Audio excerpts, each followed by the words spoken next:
Bonjour à tous. Je continue à vous partager des extraits du livre du pape Benoît XVI, Jésus de Nazareth. Chapitre 9. La résurrection de Jésus d'entre les morts. Numéro 1. Ce qui est en jeu dans la résurrection de Jésus. Mais si le Christ n'est pas ressuscité, vide alors est notre message, vide aussi votre foi. Il se trouve même que nous sommes des faux témoins de Dieu, puisque nous avons attesté contre Dieu qu'il a ressuscité le Christ. 1 Corinthiens 15, 14 suivant. Si Jésus a ressuscité, quelque chose de véritablement nouveau s'est produit qui change le monde et la situation de l'homme. Pardon. Lui, Jésus, devient alors le critère sur lequel nous pouvons nous appuyer. Car Dieu s'est alors vraiment manifesté. Que Jésus n'ait existé que dans le temps passé ou qu'au contraire il existe encore dans ce temps présent, cela dépend de la résurrection.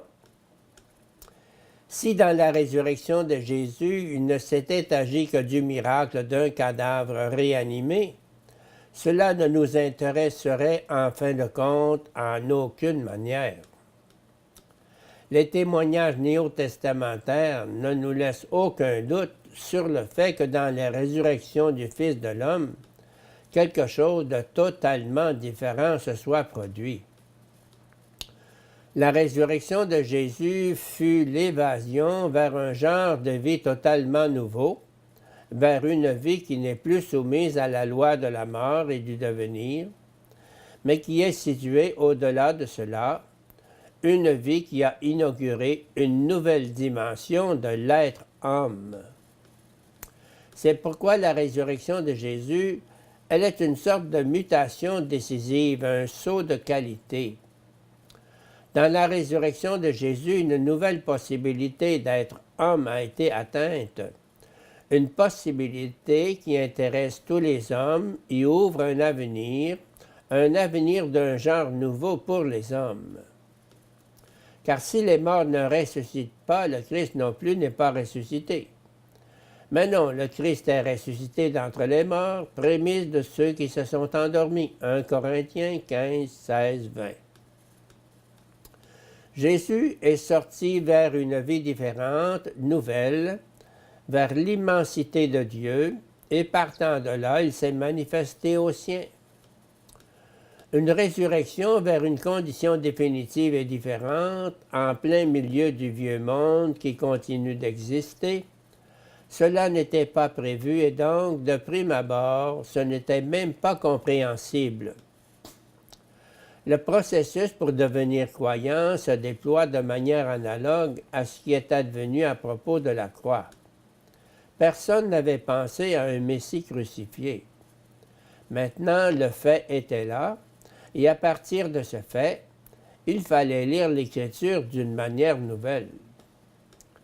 Il fallait alors discerner les deux événements, croix et résurrection, dans les Écritures, les comprendre de manière nouvelle, et ainsi arriver à la foi en Jésus comme Fils de Dieu. Ceci, par ailleurs, présuppose que pour les disciples, la résurrection soit tout aussi réelle que la croix. C'est vraiment lui, il est vivant et il nous a parlé. Il nous a permis de le toucher, même s'il n'appartient plus au monde de ce qui est normalement touchable. Le paradoxe était indescriptible.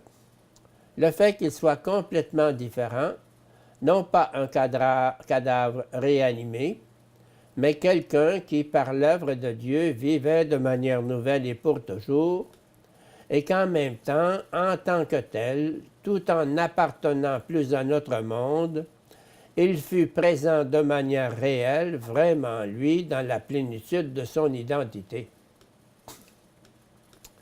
Bien sûr, il ne peut y avoir aucune opposition avec ce qui constitue un donné scientifique clair. Dans les témoignages de la résurrection, on nous dit « Il existe une autre dimension par rapport à celle que nous connaissons jusqu'à maintenant. Si Dieu existe, ne peut-il pas, lui, créer créer aussi une dimension nouvelle de la réalité humaine, de la réalité en général.